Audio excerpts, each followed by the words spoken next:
시간에 주시는 하나님의 말씀은 창세기 32장 22절에서 28절 말씀입니다.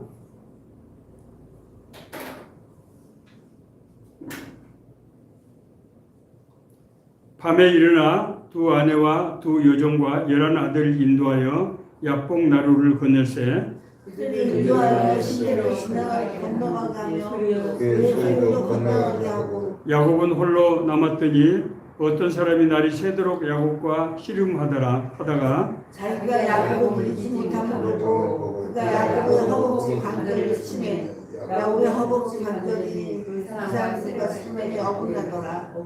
그가 이르되 날이 세려하니 나로 가게 하라. 야곱이 이르되 당신이 내게 축복하지 아니하면 가게 하지 아니하겠나이다. 그 사람이 이르되 내 이름이 무엇이냐? 그가 이르되 야곱이다. 같이 읽습니다. 그가 이르되 내 이름을 다시는 야곱이라 부를 것이 아니요 이스라엘이라 부를 것이니 이는 내가 하나님을 및 사람들과 겨루어 이겼음이라. 아멘. 예, 오늘은 어떤 사람이 육신의 삶에서 영적인 사람으로 변화되는 과정에 대해서 생각해 보고자 합니다. 사실은 이 설교는 제가 한 2년 전에 했던 비슷한 그런 내용의 설교입니다.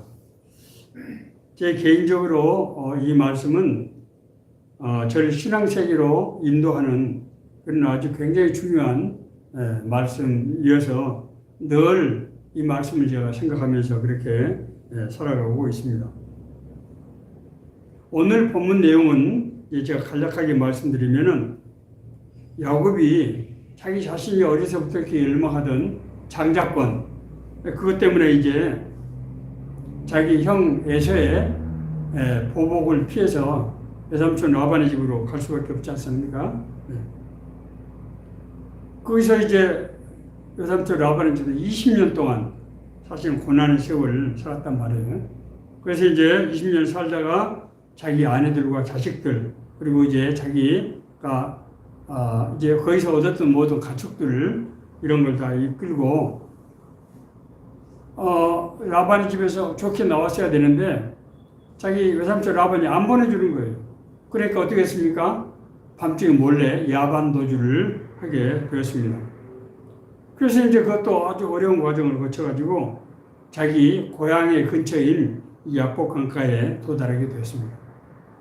그런데 이제 고향에 다 왔다고 생각했는데 그곳에는 자기를 해하려고 절치부심하던 형 에서가 군사 400을 거느리고 기다리고 있는 거예요.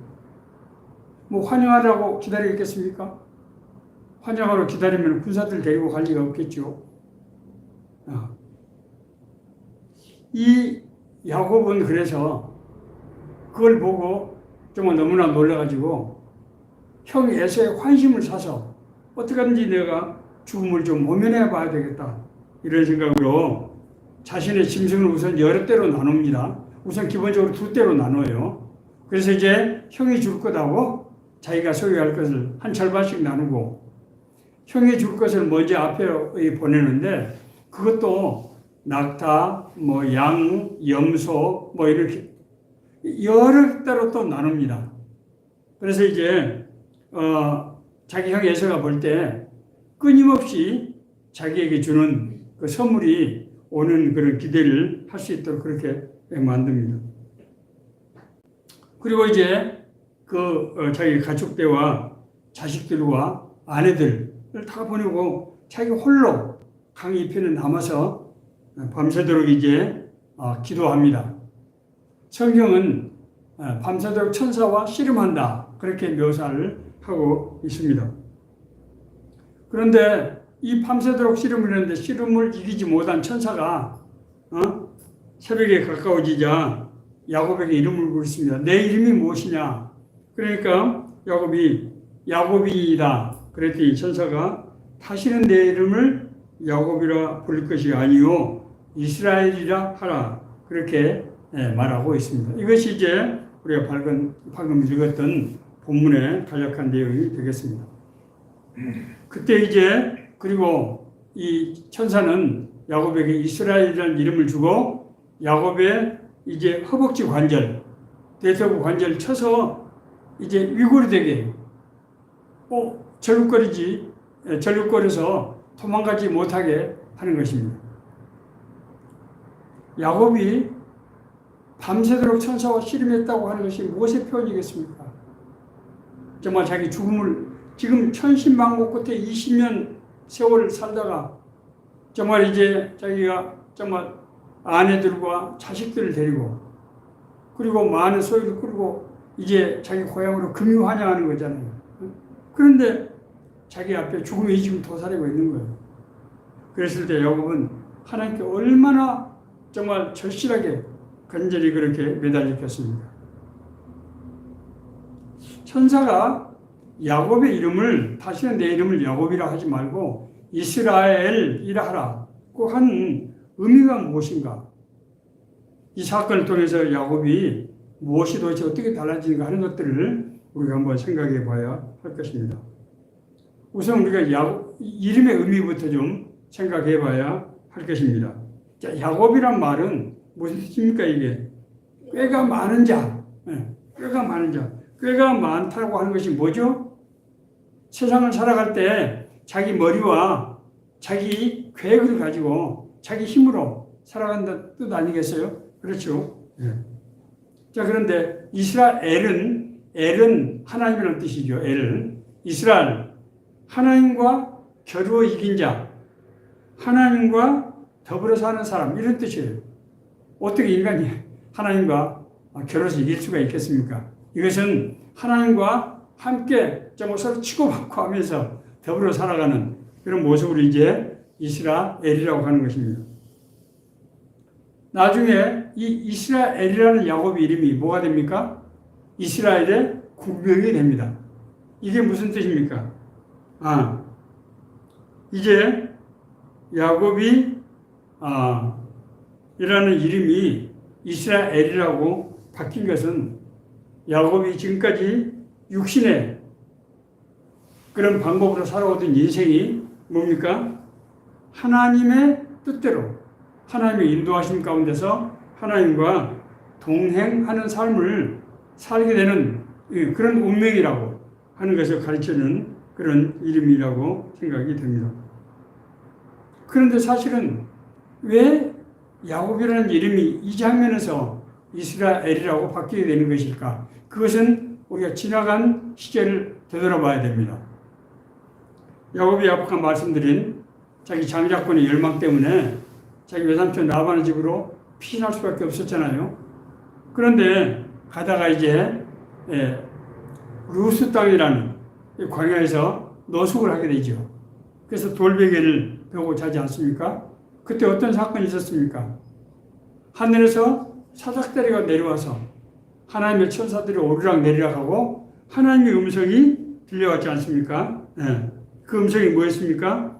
나는 너희 조부 아브라함의 너희 아버지 이삭의 하나님이다. 내가 너와 함께 할 것이다. 라는 그런 음성을 들었지 않습니까? 하나님께서 야곱에게 조부 아브라함의 언약을 이루겠다고 확신하시는 거예요. 이게 뭘 상징하는 것입니까? 야곱이 이스라엘이 정말 자기가 장자권을 얻기 위해서 자기가 가정교회를 다 부리고 정말 절치부심해서 그걸 지금 억지로 얻어낸 거 아닙니까? 그런데 하나님께서 야곱에게 너희 조부 아브라함에게 했던 언약을 내가 너를 통해서 이루겠다. 이게 무슨 얘기입니까? 아브라함의 장자권, 아브라함 족속의 장자권을 너에게 주겠다는 거죠. 그러니까 이 하나님께서 언약의 백성에 주시는 그 일 이루는 그 주도권을 누구에게 계승을 받게 된다? 야곱이 받게 된다고 하는 것을 의미하는 것이죠. 그러나 야곱은 자신의 꾀로 장자권을 얻은 것 같이 여전히 자기 힘과 방법으로 삶을 이어갈 수밖에 없었어요. 왜냐하면 하나님과 교제하고 동행하는 삶이 아직 익숙치 못했던 거예요. 야곱은 라반의 두 딸 중에서 누굴 사랑했습니까? 작은 딸 라헬을 사랑했잖아요. 그런데 그들이 뭐 풍습이라는 그런 억지를 붙여가지고 자기 언니 레아를 떠안게 됐단 말이에요. 아마 언니는 조금 뭐 미모가 좀 아마 빠졌던 것이 아닌가 생각이 들어요. 예. 그래서 그런데도 불구하고 야곱은 자기가 7년을 더 무임금으로 일하면서까지 라헬을 이제 아내로 맡게 되죠. 뿐만입니까? 자기 외삼촌 라반과 이제 앞으로 이제 그 기간이 끝나고 나서 임금을 품삯을 줘야 되는데 자기에게 약속한 임금을 제대로 자기 외삼촌 라반이 주지 않는 거예요. 그러니까 야곱은 자기가 꾀를 내서 이제 우물가에서 양들 염소들이 물 마실 때 그 유전자 그런 지식을 이용해서 정말 자기가 원하는 검은색 그리고 못난 그런 정말 가축들이 튼튼하고 생산성이 높은 그런 유전자적인 방법을 이용해서 자기 많은 재산을 불게 됩니다. 그뿐만이 아닙니다. 라반의 집에서 야반도주할 때 자기가 사랑하는 라헬이 자기 아버지 물건을 하나를 훔쳐가지고 나옵니다. 그게 뭡니까? 드라빔입니다. 드라빔. 그러니까 이 자기 외삼촌 라반이 섬기던 그 가정의 신상이 우상이죠. 그걸 가지고 온 겁니다. 이게 지금 뭘 상징합니까?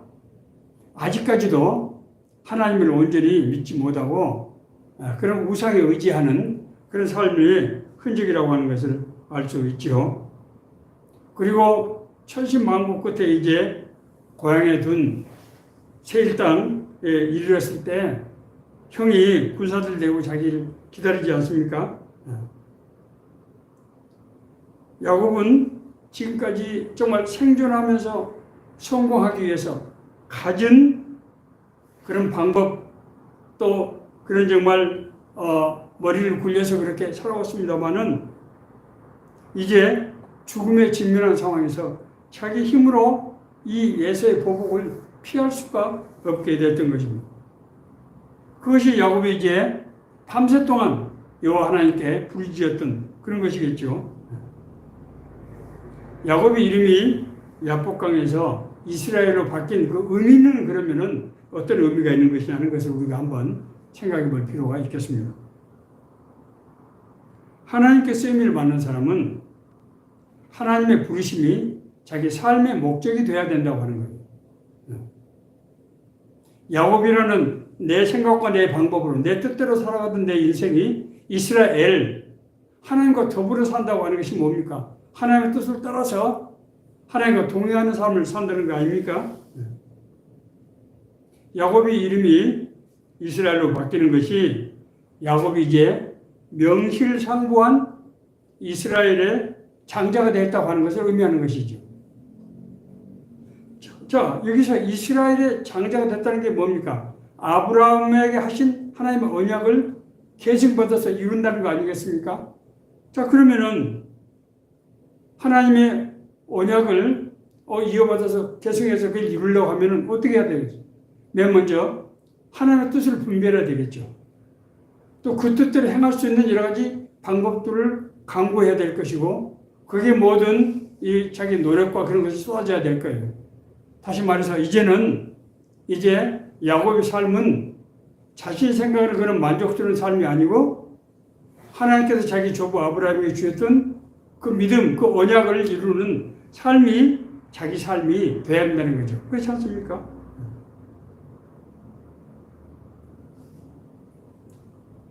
야곱이 이런 삶을 살기 위해서는 하나님께서 아브라함에게 주셨던 그 언약을 야곱에게 다시 갱신함으로써 그냥 내가 너희 할아버지에게 한 약속을 내가 너를 통해서 이루겠다는 것이 아니고 그 약속이 이 야곱과 다시 그 약속을 갱신하는 거예요.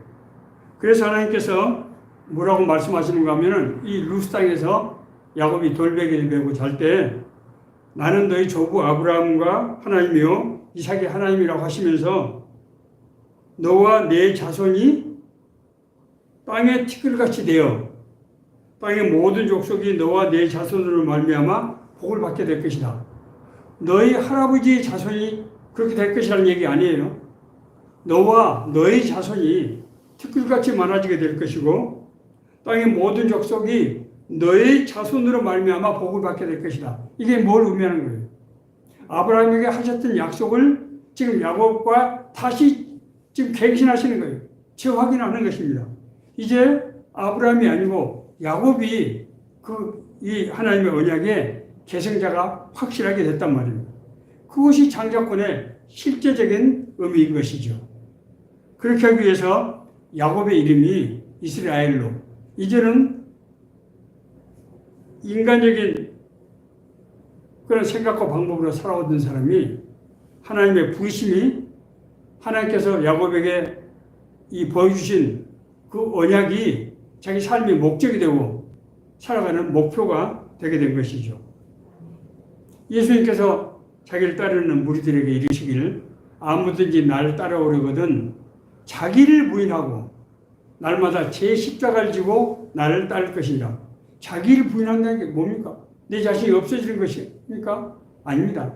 내 삶, 내 생각, 내 방법, 내 계획 이런 것들이 뭘로 바뀌어야 된다는 거예요? 네, 자기의 십자가. 예수님이 지었던 그 십자가를 예수님 따르는 모든 제자들이 같이 지게 되는데 물론 그 자기에게 주신 십자가죠.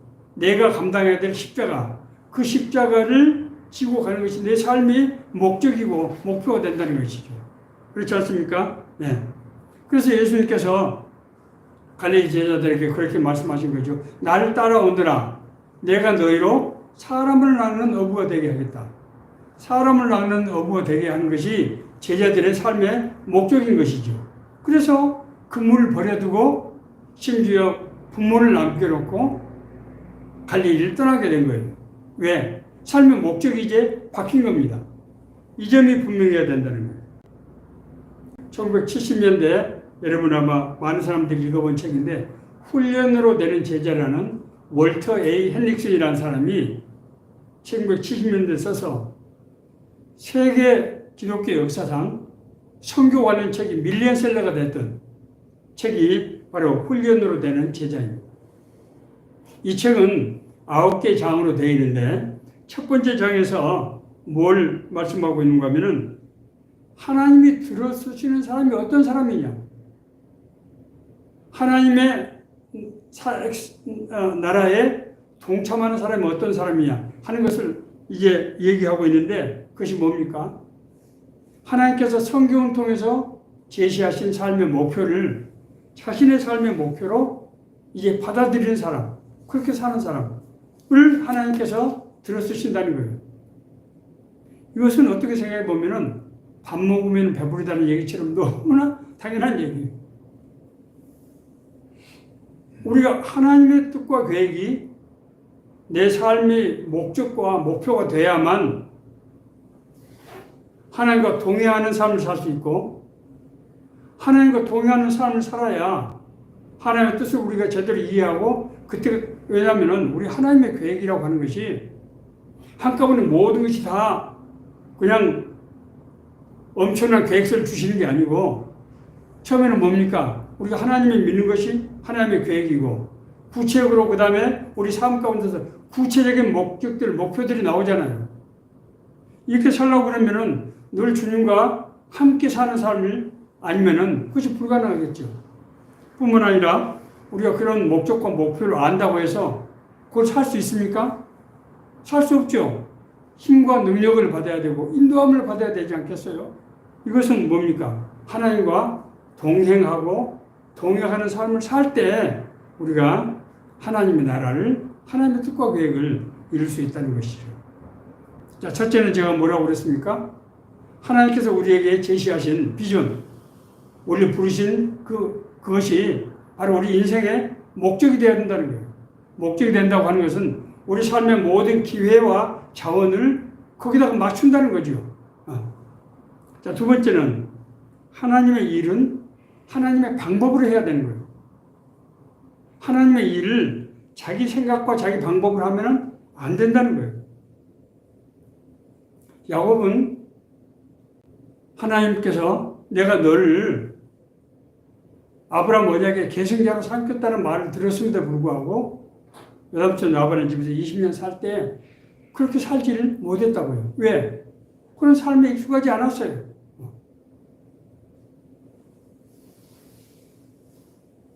야곱이 하나님의 인도하심을 제대로 받지 못했다고 하는 것을 상징적으로 나타내는 장면이 뭡니까? 야복강가에서 자기 형 에서가 앞에 버티고 기다리고 있는 것을 볼 때 자기가 지금까지 생각했던 모든 아이디어, 방법을 강구해서 그 죽음의 어떤 위기를 모면하려고 하지 않습니까? 그렇지 않습니까?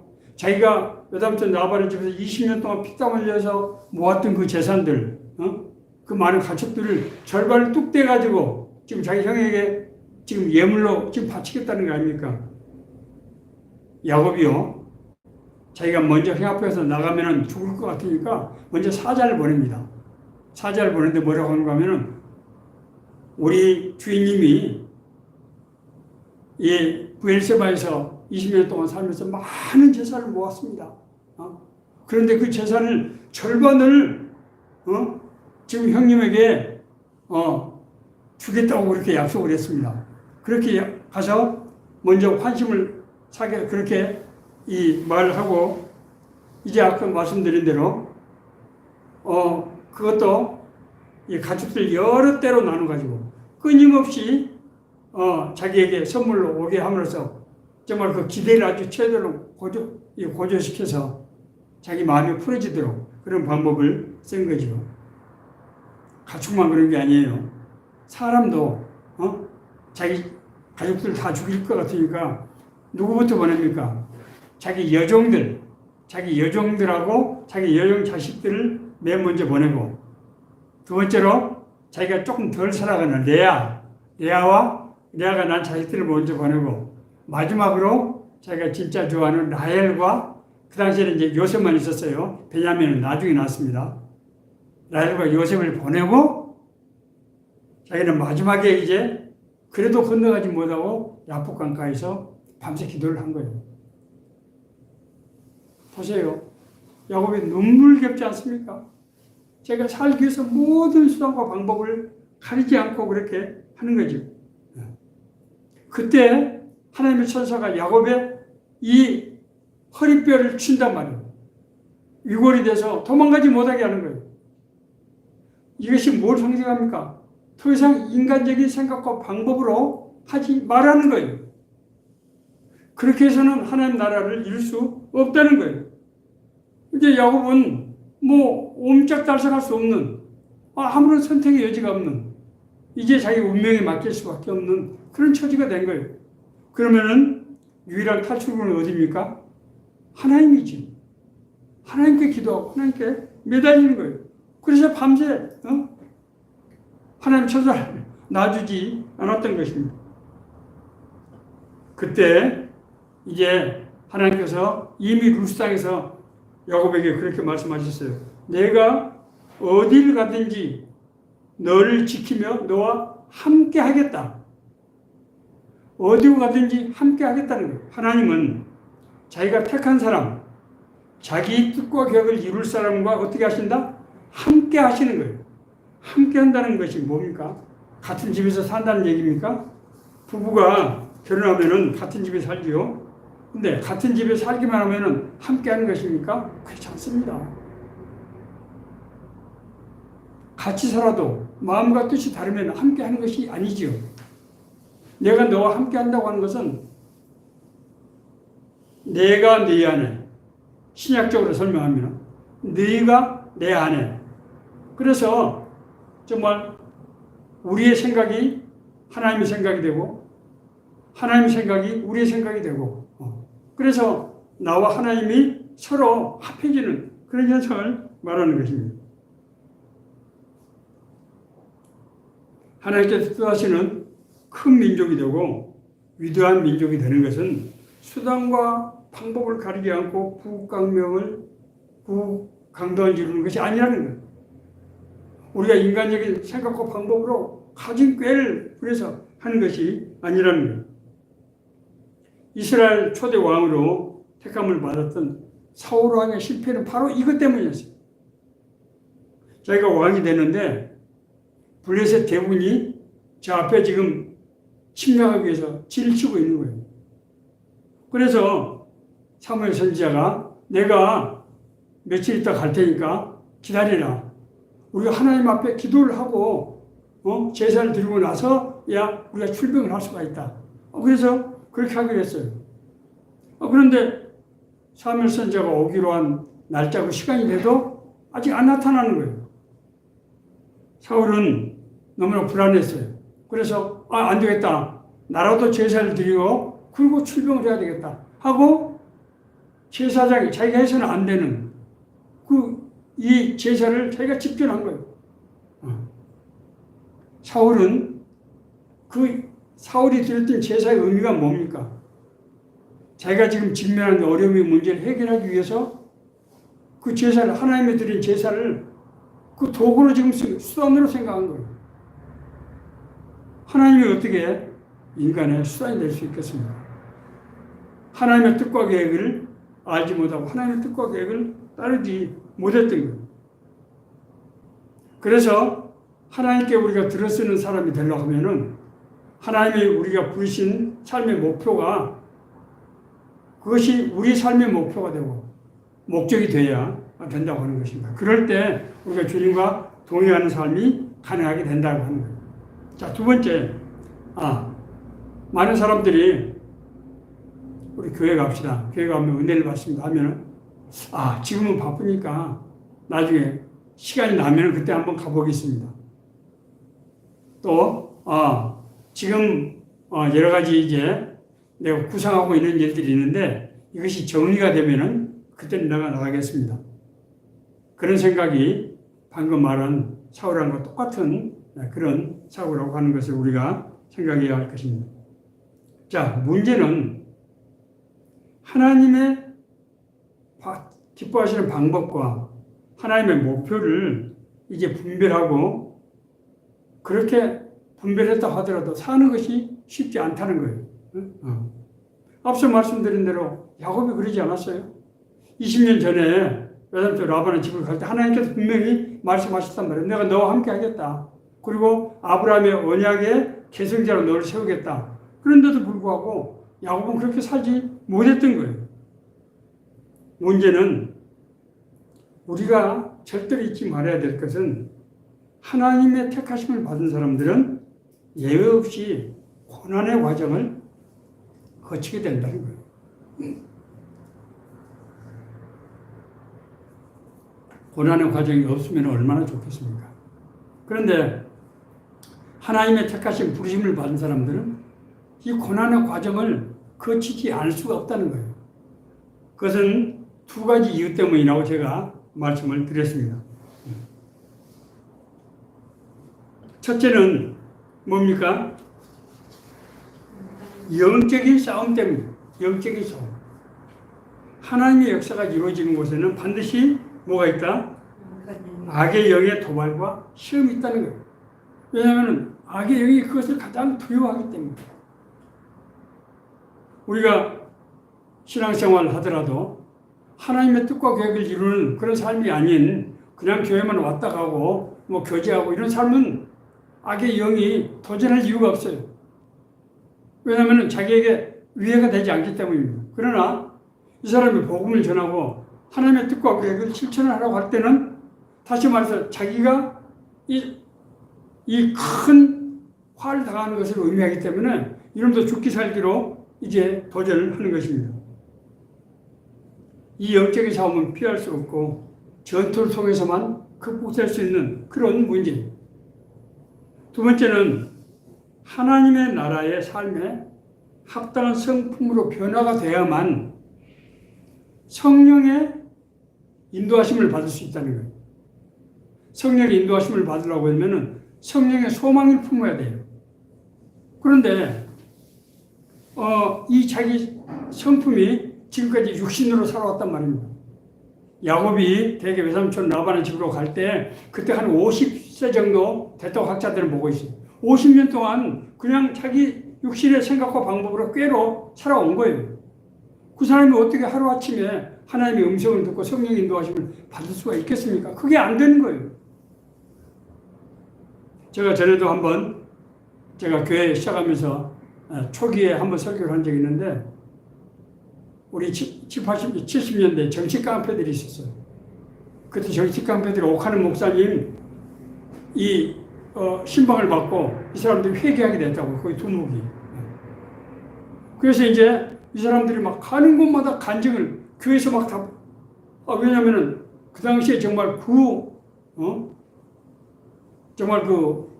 정말 집단적인 그런 거 정치 깡패 패거리 두목이 예수 믿고 구원받고 건너게 된 거예요. 그러니까 사람들이 막 불러다가 이 교회 저 교회에서 1년 내내 간증을 하고 다니는 겁니다. 근데 마지막에 이제 간증이 다 끝나고 일거리가 떨어졌는데 이 사람이 하소연하는 것이 뭔가 하면 아니 하나님께서 나의 살 길 열어주시고 인도해 주셔야 되는데 자기가 무엇을 어떻게 해야 될지 알 수 없다는 거예요. 무슨 얘기입니까? 이 사람이 예수를 믿고 자기가 구원을 받았지만은 하나님의 뜻을 분별하고 하나님의 인도하심을 받고 그렇게 할 수 있는 능력이 없는 거예요. 우리가 하나님의 인도하심을 받으라고 그러면은 성령의 우리가 역사, 성령의 인도하심을 알고 그걸 따를 수 있는 능력이 있어야 되는데 그런 것이 형성이 안 된 것입니다. 그래서 하나님의 사람으로 쓰임받기 위해서는 이 두 가지 이유에서 비롯된 고난이 필수적인 과정이라는 거예요. 자, 문제는 하나님을 믿고 나서 겪게 되는 이 고난을 그냥 고난 그 자체로 생각한다는 거예요. 아니 예수 믿으면 복받는다고 그러고 만사가 형통한다고 그러더니 왜 나한테 이렇게 고난을 주는 거야? 진짜 하나님이 살아 계시는 것인가? 정말 하나님께 눈에 보이지 않는 하나님께 복을 비는 것하고 내가 무당 찾아가서 복을 빌고 복 받는 것하고 도대체 뭐가 다른 것인가? 이런 생각이 드는 거죠. 너를 낮추시며 널 줄이게 하시며 또 너도 알지 못하며 내 조상들도 알지 못하던 만나를 내게 먹이신 것은 사람이 떡으로만 사는 것이 아니요 여호와 입에서 나오는 모든 말씀으로 사는 줄을 내가 알게 하려 하심이라. 너는 사람이 그 아들을 징계함같이 내 하나님 여호와께서 널 징계하시는 줄 마음에 생각하고 내 하나님 여호와의 명령을 지켜 그 길을 따라가며 그를 경외할지니라. 신명기 8장 3절 5절 6절에 있는 말씀입니다. 신명기 8장이 이 점을 아주 강조하고 있어요. 자, 하나님을 믿는 사람이 겪는 고난, 하나님을 믿는 과정에서 겪는 고난은 고난이 아니라는 거예요. 그건 둘 중에 하나. 첫째는 영적인 싸움이든지, 우리의 영적인 싸움에서 이겨야만 앞으로 하나님 나라 일할 수 있는 거 아니겠습니까? 두 번째는 자기가 하나님의 음성을 듣고 하나님의 인도하심을 받기 위해서 그런 코드가 맞아야 된다는 거예요. 그런 나에게 하나님의 음성을 들을 수 있는 귀, 마음이 열려야 된다는 거예요. 이게 안 되면은 하나님의 뜻을 분별할 수도 없고 설사 누가 손에 쥐어준다 하더라도 그렇게 살 수 있는 능력이 없게 되는 거예요. 연단의 과정은 단순한 고난이 아니라 하나님의 뜻대로 우리가 살 수 있는 영적인 성장과 성숙이라는 거예요. 이 과정을 거치지 않은 사람은 하나님 나라 일에 쓰임을 받을 수가 없게 되는 것입니다. 자, 제가 말씀을 정리하겠습니다.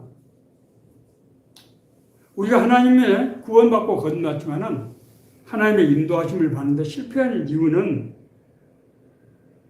자기가 하나님의 은혜를 받고 인도하심을 받을 수 있는 준비가 되어 있지 않기 때문입니다. 첫째는 하나님의 음성을 들을 수가 없고 하나님의 뜻을 분별할 수 없고 자꾸 헷갈리는 거예요. 이것이 많은 것인지 저것이 많은 것인지. 왜냐하면 지금까지 살아온 생각과 이 삶의 습관이 있기 때문에 이게 잘 혼란스러운 겁니다. 잘 모르는 거예요. 두 번째는 안다고 하더라도 그것을 할 수 있는 힘이 있다 없다 없어요. 왜냐하면 하나님 나라 일은 영의 일이기 때문에 영적인 능력이 없이는 할 수 없는 거예요. 영적인 이 일에는 반드시 뭐가 있다? 악의 영의 시험과 도전이 있다는 거예요. 그걸 이길 수 있는 능력이 있어야 돼요. 그렇게 하려면 우리가 어떻게 해야 됩니까? 그것을 이제 우리가 이제 선교에서 영적인 기초생활이라고 얘기합니다. 영적인 기초생활. 이것은 우리가 특별한 선교 훈련을 받고 강의를 듣고 하는 것도 물론 뭐 필요하지만은 우리 삶 자체가 영적인 삶이 되어야 된다는 거예요. 자, 영적인 기초생활이 네 가지가 있죠. 첫째가 뭡니까? 우리 하나님의 말씀을 우리가 읽고 묵상하는 거예요. 하나님의 말씀은 뭡니까? 생명의 양식이에요. 이 생명의 양식이란 말은 영적인 생명의 양식이라고 해요. 우리가 육신의 삶이 육신의 생명을 먹어야 살 수 있듯이 영적인 삶도 뭐가 필요하다? 영적인 양식이 필요한데 그게 뭐다? 하나님의 말씀이에요. 하나님은 사랑하는 자에게 하나님 자녀들에게 끊임없이 부모가 자식을 먹이듯이 말씀을 주시는 거예요. 제가 목회를 하면서 정말 느끼는 거예요. 하나님께서 설교 제목, 설교 내용들을 계속해서 생각나게 하시는 거예요. 왜? 자기 일이니까. 하나님의 말씀을 전해야 되니까. 그렇지 않으면은 내가 내 생각과 내 방법, 내 경험, 내 지식을 가지고 설교를 할 거 아닙니까? 그러면 하나님의 능력이 나타날 수 있다 없다? 나타날 수 없는 거예요. 사람들이 듣기는 더 재밌고 정말 더 만족스러울지 모르지만은 하나님의 말씀으로 성숙이 되지 않은 것입니다. 자, 두 번째는 뭡니까? 기도입니다. 하나님의 말씀이 우리에게 내 삶의 속에서 스며들고 그것이 내 삶에서 양식, 그리고 우리가 레마의 말씀이라고 해요. 나에게 주신 양식, 하나님의 말씀, 하나님이 선포하시는 이 보편적인 말씀이 나에게 주는 말씀이 되는 거예요. 나의 삶을 주관하시고 인도하시는 말씀이 되기 위해서는 뭐가 필요하다? 기도가 필요합니다. 기도는 하나님의 은혜가 우리에게 임하는 통로입니다. 그러니까 하나님의 말씀을 많이 안다고 해서 하나님의 일을 할 수 있는 게 아니에요. 하나님의 인도하심을 할 수 있는 게 아니에요. 기도가 되어 있지 않으면 하나님의 음성을 그것이 객관적인 그냥 지식으로만 되고 나에게 주는 음성으로 들리지 않고 그 말씀이 나의 삶 속에서 변화가 되지 않는다는 거예요. 하나님의 말씀은 살아있고 운동력이 있어 작은 날서는 어떤 건보다 예로우려 심령과 골수를 쪼개며 마음의 생각 같아서 감찰하시는 거예요. 그것이 되려면 뭐가 필요하다? 기도라는 거예요. 기도. 말씀과 기도가 한 짝이 돼야 돼요. 자, 세 번째는 뭡니까? 예, 우리가 같은 성도들과 성령 안에서 교제가 이루어져야 돼요. 왜냐하면 앞서 말씀드린 대로 하나님의 사람들은 영적인 시험과 도전이 많이 오게 됩니다. 그래서 혼자 힘으로 막기는 어려워요. 그래서 교회라는 공동체, 우리 가정교회 공동체, 신앙 공동체가 반드시 필요한 것입니다. 이것은 세상적인 교제와는 다른 거예요. 이것은 성령 안에서 이루어지는 그런 교제, 코이노니아를 말합니다. 자, 네 번째는 전도입니다. 우리가 밥을 먹었으면 일해야 되잖아요. 밥을 먹고 일하지 않으면 어떻게 됩니까? 몸에 비만증이 걸리게 되고 몸을 사용할 수 없게 돼요. 우리가 하나님께서 우리와 함께 하시는 것은 하나님의 뜻과 계획을 우리를 통해서 이루기를 원하십니다. 그것이 우리에게 주시는 하나님의 부르심이에요. 자, 첫째는 내 가족, 내 주변에 있는 사람들, 내가 업무를 통해서 만나는 사람들, 내가 하는 일, 이런 데서 하나님의 뜻과 계획이 이루어지지 않으면 내가 어디 가서 하나님 나라를 이룰 수 있겠습니까? 그렇기 때문에 우리가 전도한다고 하는 것은 어떤 선교 행사를 하는 게 아니에요. 그것이 삶이에요. 그래서 때를 얻든지 못 얻든지 말씀을 전파하라는 말은 항상 가서 뭘 전도하라는 뜻이 아니고 내 삶 자체가 우리가 복음적이 돼야 된다는 거예요.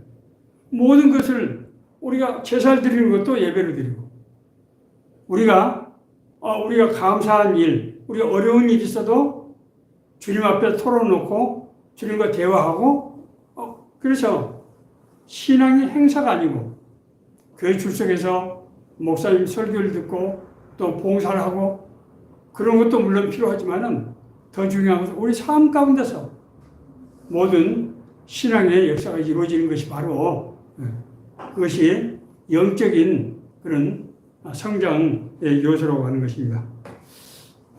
정말 오늘날 세상을 살아가는 것이 너무 힘들고 세상이 너무 빠른 속도로 변하고 복잡하기 때문에 무엇을 어떻게 해야 될지 알지 못하고 사람들은 혼돈하고 설사 안다 하더라도 그걸 해낼 수 있는 힘과 능력이 없기 때문에 어려움을 겪게 되는 겁니다.